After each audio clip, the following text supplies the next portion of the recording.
जय जगन्नाथ जय जगन्नाथ। शुभ सकाळ मुहूर्त मु बिजु जिला बालेश्वर गोटे कथा कही रखुची आम समस्ते गोटे एक भाईचारा नहीं खुशी रे सुख रे शांति रे बंचिबा सहित समाज रे कोनी कोनी पिला माने किपरि तांको लक्ष्य स्थल रे पहुँचे केवल ओडिशावासी नुहति सारा भारतवासी माने तत्पर एवं चिंतित। राग अहंकार क्रोध मनीषर सबुठारु बड़ शत्रु बोली आमे समस्ते जानिछु।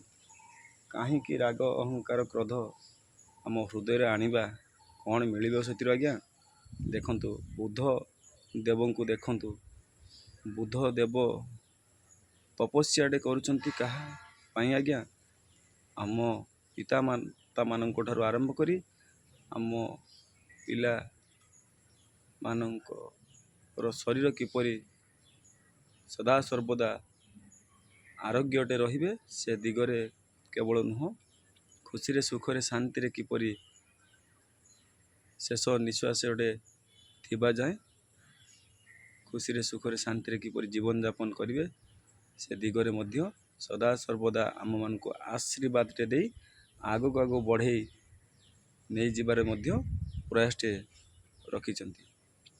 आज्ञा मालिक तो जड़े सबका मालिक एक है। मालिक तो जड़े ऊपर वाला जहाँ आज आमे ए दुनिया बड़दाण्ड रे माटी माँ उपर पाद थापी थापी आगो को आगो चलीछे खाली ता तो नुह पिता माता आम मानक पई समस्त मध्य जानिछंती। आमर प्रथम देवादेवी रूप में आम पूजाटे करवा आवश्यक बोले आम मन करूँ पिता माता मानकर आशीर्वाद रहिले आम सुनिश्चित लक्ष्य स्थल में पहुँचापी पछ को घुंची बा नहीं बोली आम समस्ते मध्य मन करूँ। परिवेश टी देखंतु गछ लगेला आम जीवन टे बंचे गछ काटुचंती घर काम लगे कि फर्निचर गोटे पलंखटे कि टेबुलटे जेकोसी कम लगे काटुचंती गोटे गछ काटिबा जगह गोटे सप्ताह आज्ञा 5टा गछ नुह 2टा गछ लगेले आम जीवन टे बहुत दिन धरी एमती चेहरा आम जीवनटा रही समस्ते जानिछु। आ गछ ही आम जीवन बंचई थाए से आमको ऑक्सीजन मिलता है।